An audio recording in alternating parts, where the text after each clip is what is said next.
Hello, my friend. Today we are taking a page out of the Vanilla Ice playbook.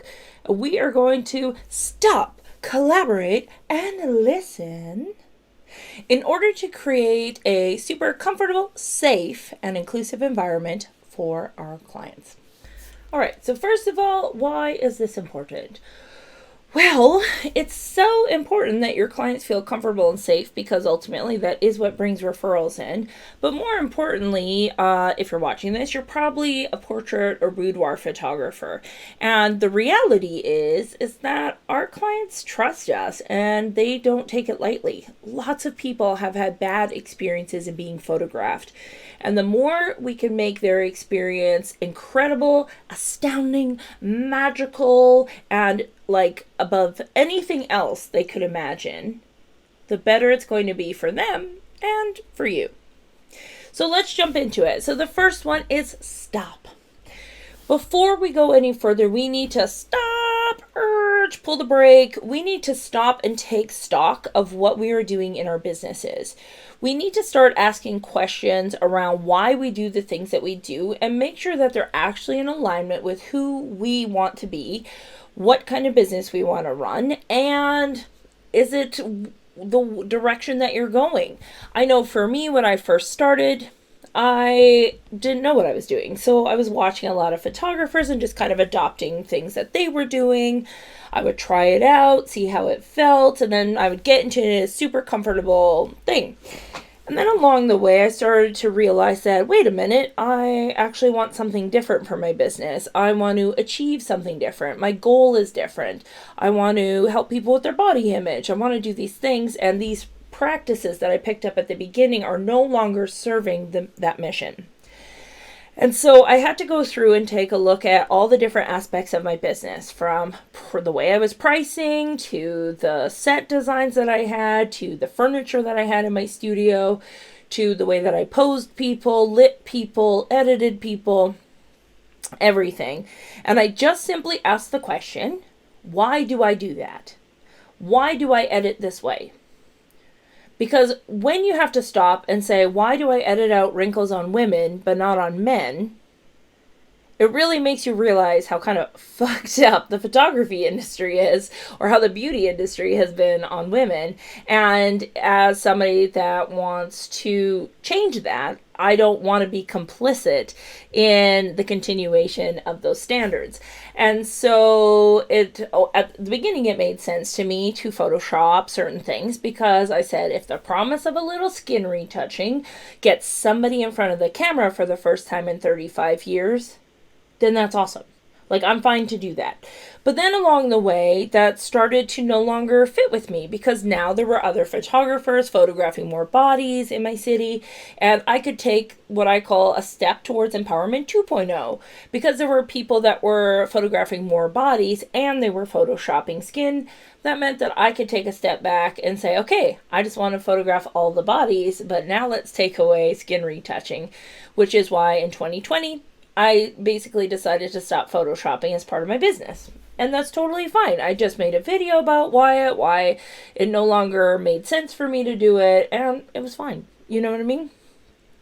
But had I not stopped to question why am I doing that in the first place, I don't know that I would have come up with that answer. And so we want to make sure that we're asking questions about everything that we're doing in our business, so that way it is intentional and purposeful, because otherwise you're going to be doing some things just because somebody told you to. That's not a valid reason, and you're going to have a harder time understanding it if you don't know why you're doing it in the first place. And then what happens is, once you go through and you can consciously say, this is why I charge this is why I choose this furniture, this is why I choose this type of wardrobe, this is why I pose this way, this is why I light this way, and there's no right or wrong, because we need photographers at all spaces. It's going to give you marketing content. It's amazing, because now you can say, do you know why we do XYZ? Here's why. Because now you know why you've done that. And then in some cases, you'll take a look at, why do I do this? And you'll say, that's not in alignment with who I am now. So I'm going to change that to reflect who I am now. It gives you a moment to really take stock of where your business has become to decide if that's what you want to continue doing moving forward. So you as a person are growing and learning all the time. So naturally your business structure should change along with you a little bit. And why this is important is because I've seen tons of photographers come through my courses where they're like, oh, I just feel this this duality within me where like I do this thing because clients seem to like it, but it's like it hurts my heart that I have to do this thing. And I see them like struggle with this, which speeds up the burnout process. And that's exactly what happened with me, is that you have to ask these questions to figure out, is this the way I want to keep running my business? And sometimes you have to take the risk to stay true to who you are and who you want to serve. And that can be hard sometimes. I totally get it. But that's where you have to go back to, why am I doing this in the first place? Okay, so that's the first one. Stop and look at literally everything that your business is doing and just ask why. You don't have to change anything. You just have to ask the question. Okay, next is all about collaboration. So collaboration is something that I started implementing in my business about 3 to 4 years ago. Right after the pandemic, actually. So yeah, 3 years ago. Or during that time. And a big part of that had to do with that, again, I had asked all the questions, why do I do these things? And I realized that in 2019, I did a project during Pride Month where I offered photo shoots to trans folks in my community. And about 50% of them ended up being non-binary folks, which up until that point, I don't know that I had photographed any non-binary folks. And that's when I realized I knew how to pose a man and I knew how to pose a woman. I had forgotten how to pose a human. And in that moment, I was like, oh no, how gendered our posing and our lighting and everything is. And when I step back to look at the photography industry, previously it's been a very male-dominated, patriarchal way of existence. This is the beauty standards are created based on patriarchal ideas, And so it's not shocking that the photography industry would fall in line with that as well. And so what we consider to be a good photo is usually dictated by how the men sees the women's. You know what I mean? And so the photography industry has always been about dictatorship, essentially, or like this power dynamic where I tell you what to do. I tell you what sexy looks like. I tell you what confidence looks like. And I fell into it. I was doing the same thing. I said, don't wear this when you come to my studio. Don't do this. Don't do that. And some things I still would say, don't do that just because, but I would explain why. I don't shoot certain things. I just didn't think it made sense in my space. But still, if somebody really felt confident in it, I would just propose a different location change. No. But before, I was like, oh no, I know what's best for you. That's a very patriarchal idea. There's no collaboration. It's me being in control of you. And guess what? As somebody that's in the business of empowerment, that is not empowering. So I had to take a step back again and say, uh-oh, what am I doing? If I say that I'm empowering people, I can't empower people. I can create spaces for them to empower themselves. That's the whole point of empowerment, is I can give them the space and offer up suggestions, but the empowerment comes in them choosing the suggestion that works best for them. That's empowerment.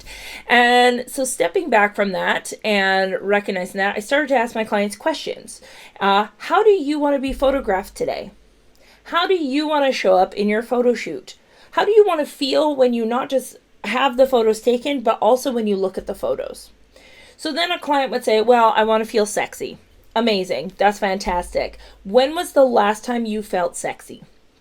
And here's why this question is one of the most important questions you can ask, is because their version of sexy is going to be very different than my version of sexy. I am an asexual person, which means I don't care about sexy things. I don't know like traditional sexy things that we've been taught what sexy is. And so the best thing you can do is ask your client, when was the last time you felt that? Because that's going to give you an idea of the scenario, the textures, the lighting.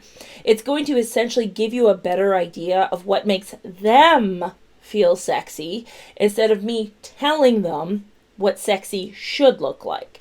And when they see the photos, they're going to be like, oh yeah, I remember that feeling. And that's ultimately what we want, but that requires collaboration. We need to be open to the idea that our clients have more information than we do about their experience.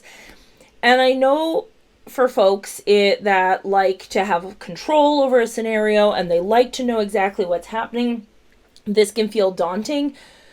But what I'm finding happening, especially in the boudoir industry, is that everybody photographs the exact same stuff. And I fell into this as well, where all my clients look like they were on an assembly line, where it's like this pose, this is the posing flow, these are the best-selling poses, da-da-da-da-da, get them in, get them out, make them feel good, whatever. And yeah, it worked. They looked the same. But then I had my own photo shoots done in traditional boudoir style, and I felt like I was playing a part. I was not comfortable in the shoot itself because I had to play being sexy as somebody that is asexual. I did not want to be sexy. I wanted to feel confident. But the person photographing me assumed that confidence meant sexy, as we've traditionally been seen. And that isn't it for me. And so the photos were beautiful, don't get me wrong, but it did not represent me and how I wanted to show up. And so that's when I started to realize, like, oh, something is missing in the photography industry, and that's collaboration from our client. Tell me the last time you felt confident. What were you doing?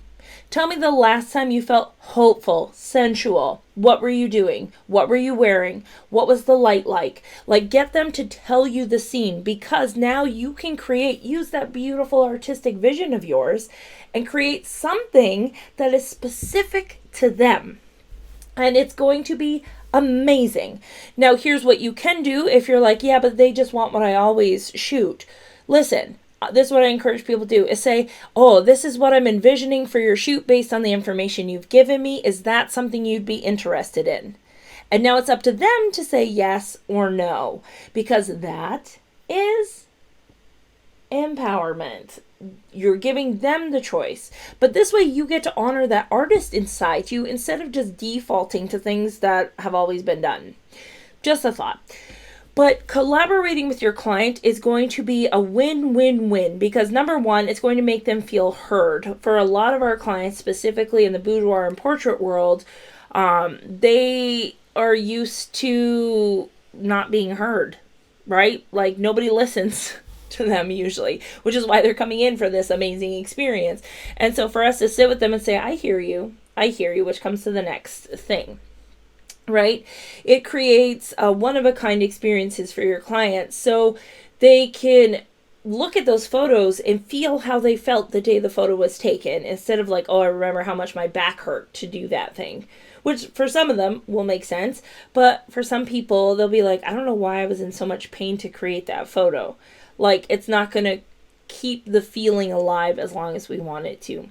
And then thirdly is, by collaborating with your client, it's going to create more accessibility within the photography world, because you are working with your client based on their limitations or not limitations, their abilities. And please, for the love of God, don't assume people can't do things just because of their size or shape. That's a whole other video I could do. But by talking with your client and collaborating with them, you're going to be able to say, like, oh, this is kind of what I'm thinking. What do you think? What are you visualizing? What kind of flowers do you want? What kind of fabric do you want? Do you want to do this inside or outside? What would feel good to you? What would help you create this experience? What would take it to a 10? Like, it just creates a sense of ownership for them, and autonomy is one of the best things you can do in a very uncomfortable situation like having your photos taken. All right, so that's how we can collaborate with our clients. Okay, and then the third one is listen. Listening. We are not the greatest at listening, like humans in general. We have somehow, by the time somebody's talking, we're already thinking about how we want to respond. So we're not really listening.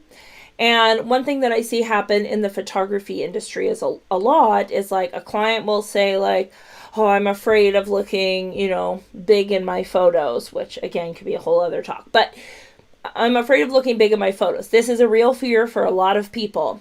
And a lot of times photographers will jump in well-meaning and say, don't you worry, I'll take care of it. We'll make sure that you look your best. We'll make sure you look flattering. And essentially what you're doing in that moment is solidifying their belief that big is bad. And that is not ideal for an inclusive environment. So instead, what I encourage you today is to say, you might, but what would it mean if you did? Okay, because the thing is they're afraid of looking this kind of way, but that's not actually what they're afraid of. What they're actually afraid of is what looking big in a photo might mean.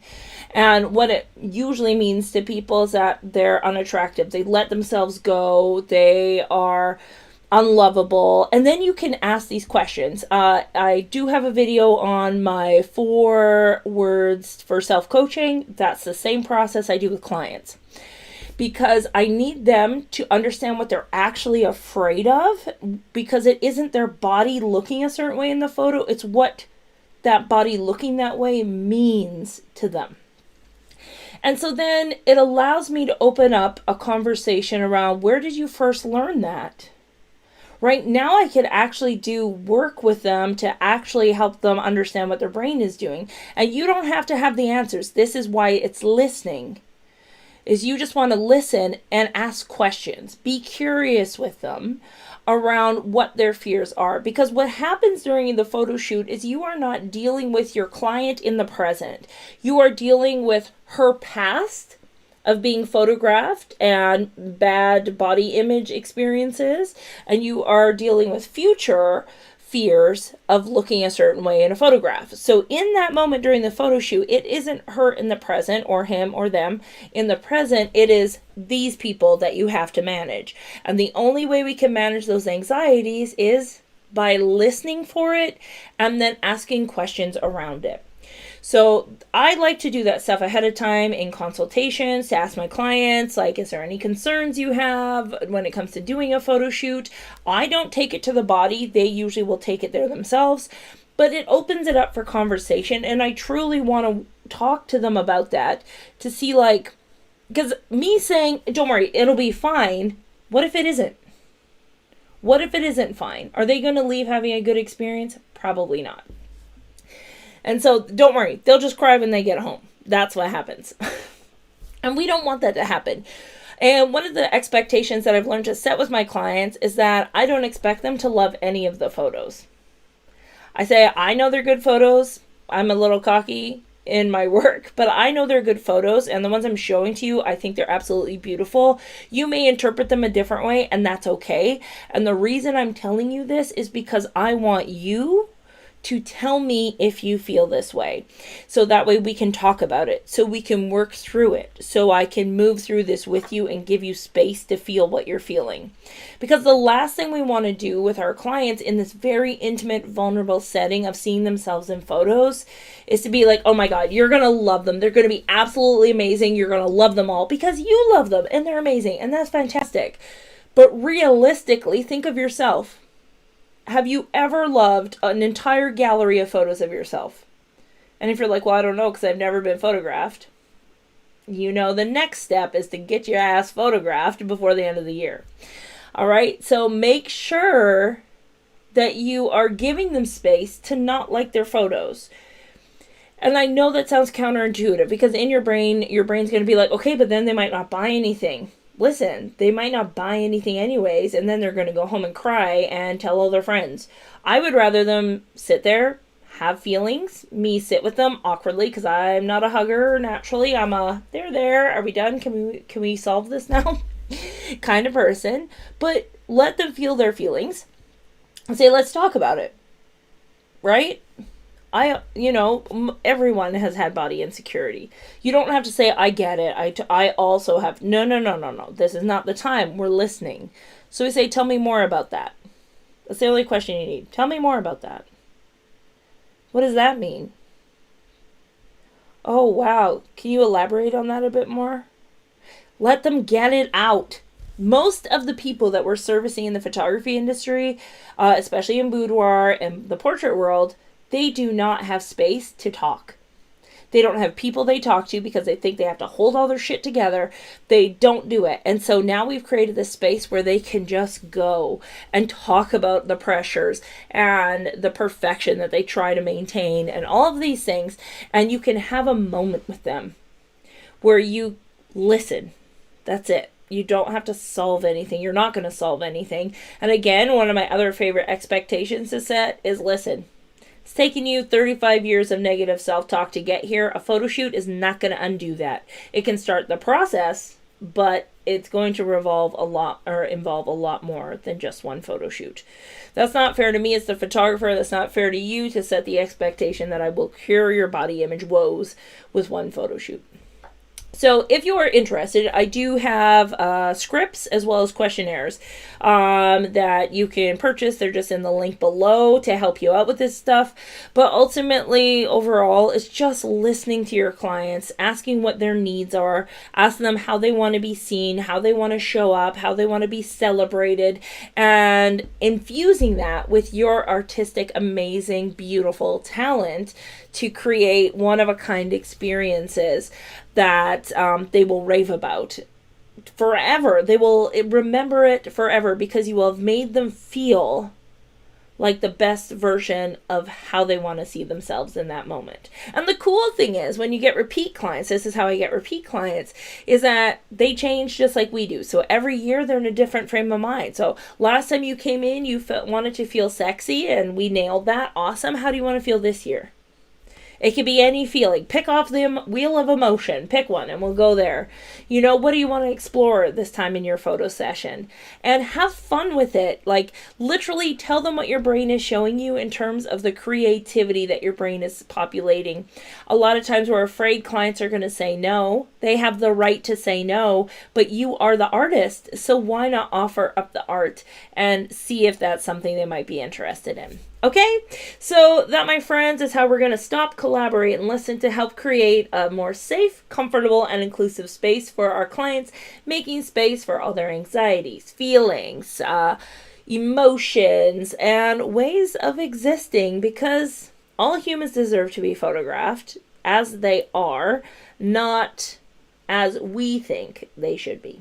All right, beautiful. If you like this, please like, subscribe. Please share it with other photographers if you found any benefit out of this. If you have any questions, of course, pop them into the comment section below.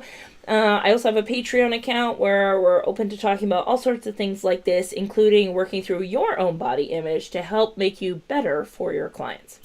All right, thank you so much, and I will see you in the next video. Bye.